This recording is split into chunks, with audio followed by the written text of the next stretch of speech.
Hola teatianos, ¿cómo están? Bienvenidos a este canal del Mundo TEA, trastorno del espectro autista. Y por si eres nuevo y nunca has visto ningún video, mucho gusto, yo soy Lu. Me llamo Luisa, pero puedes llamarme Lu. Así me dice la mayoría de personas. Soy autista, diagnosticada recientemente, sin embargo, más o menos en el 2021, 2020, 2021, Jorge y yo, que Jorge es mi novio, detectamos que éramos autistas.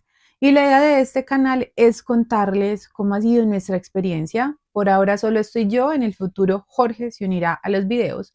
Y es contarles cómo ha sido nuestra experiencia en nuestra vida siendo autistas sin saber que éramos autistas.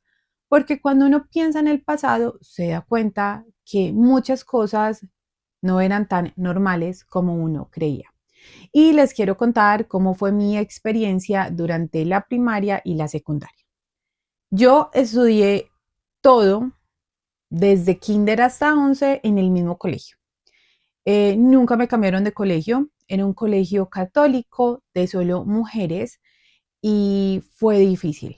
Ese fue uno de los temas que tratamos con mi psicólogo. Yo he ido al psicólogo, Jorge no, yo sí.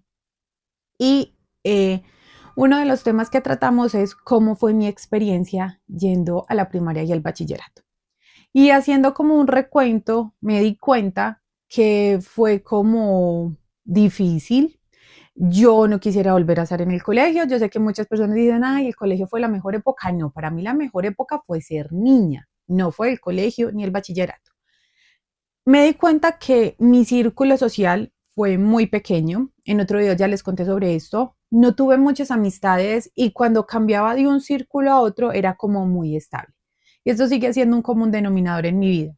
En el empleo en el que estoy actualmente, mi círculo es súper, no cerrado, pero si llevo muchos años siendo amiga de ellos, obviamente se integran nuevas personas, salen otras personas, pero es en general muy estable.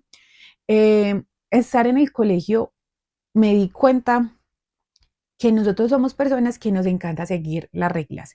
Y yo era fiel seguidora de las reglas. Desde el largo del uniforme, los días que debía usar el uniforme, porque uno tenía uniforme de gala ciertos días y el de educación física un solo día. Y yo nunca era capaz de ir con el uniforme que no era el día que no era. Para mí era imposible, inconcebible. Y yo veía otras chicas que iban, por ejemplo, con el uniforme de educación física, no sé, tocaba un miércoles, iban de educación física un lunes y yo era como, no. Yo era fiel seguidora. Los horarios, para mí los horarios eran sagrados, así que yo llegaba súper puntual. Yo vivo a 2 cuadras del colegio y yo llegaba extremadamente puntual, cosa que no ha cambiado en mi vida porque sigo siéndolo, pero para mí era imposible llegar tarde y que me pusieran una anotación de que fui impuntual. Era muy difícil hablar en público, siempre me sentía muy temerosa, temerosa de hablar en público y se me dificultaba mucho porque en general yo siento, pues en esa época no era tan común, que sí me hacían mucho bullying. En esa época no se hablaba del bullying, ya sí se habla, pero a mí sí me hacían mucho bullying. Habían compañeras que eran demasiado odiosas. Yo era pesadita en el colegio, era gordita y me decían marrana, pero en el mal sentido, no en el sentido de charla.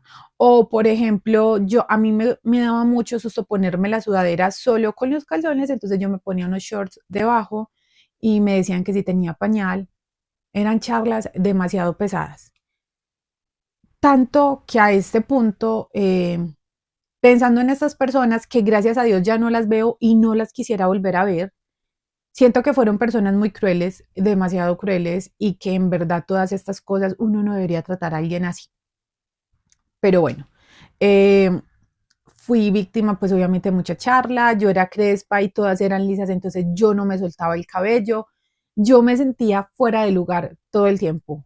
Yo no anhelaba volver a estudiar, a mí me encantaban las vacaciones y no anhelaba era por eso, o sea, ustedes no se imaginan, yo no sabía cómo comportarme, yo no sabía qué hablar ni qué decir y en el colegio yo era muchísimo más tímida, yo no hablaba tantísimo Logré soltarme más en la universidad y ahora sí en el trabajo, pues soy súper suelta porque estoy con personas que saben cómo soy yo, entonces puedo ser yo tranquilamente.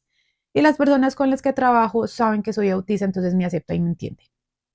Eh, Tenía ya algo y era que corregía a los profesores. Si un profesor se equivocaba, yo lo corregía y obviamente eso me trajo problemas. Además, disciplinariamente, nunca sacaba excelente porque decían que yo era contestona. Y lo que pasa, y es algo que he detectado, es que yo digo las cosas y creo que las digo bien, pero lastimosamente muchas veces soy demasiado sincera y esto suena grosero. Entonces, nunca saqué disciplina excelente porque era honesta. Lastimosamente, ahora trato como de cuidar más mis palabras, hay veces se me zafa, pero en esa parte sí batallé mucho. Entonces siempre era la niña problemática, pero era porque lastimosamente no sabía cómo expresar las cosas de forma que no lastimara a otros. Y aún teniendo 34 años, sigo lastimando a otras personas porque no siempre mi filtro se activa antes de decir algo. Fue una época muy dura. No quisiera volver al colegio. La verdad fue una época demasiado difícil. No hablo con casi nadie del colegio. Tengo pendiente una salida con una amiguita que fue muy amiguita mía, pero no mantengo una relación y esto es como una característica mía. Se me dificulta mucho mantener relaciones cuando dejo de ver a las personas. Pero fue muy difícil, la verdad fue muy, muy difícil. Déjenme en los comentarios cómo fue la vida de ustedes en el colegio. Yo escucho que para la mayoría de personas fue maravilloso, les encantó, todavía tienen amigos, para mí no fue tan fácil, pero no es la experiencia común. Y obviamente yo fui diferente, no solamente que no lo sabía en ese momento, y no está mal que mi experiencia haya sido esta. Igual también aprendí demasiadas cosas, demasiadas lecciones, a ser más fuerte, a no dejarme afectar por lo que otros dicen, a saber lo valiosa que soy, porque soy muy valiosa y muy inteligente, aunque me hicieran tantas burlas. Les mando un abrazo gigante, lleno de buenas energías y nos vemos en un próximo video. Chao.